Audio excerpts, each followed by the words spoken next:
Hey, what's up? I was just going to show you a little quick video.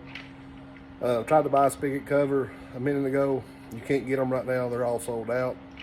Got cold weather coming in, and you really need to get these things covered up. So I'm going to show you how I'm going to do mine. Maybe it'll help somebody that's needing to figure it out. Spigot number 2.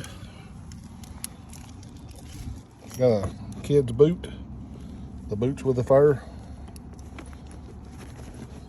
We'll place that on there. We'll zip the boot up and wrap a plastic bag around all of it. I'll show you what it looks like. Get the boot in place. Zip tie on it. Now we'll seal it up with a plastic bag. There it is. Honestly, that fits really good. That's probably the easier way to do it if you have that laying around.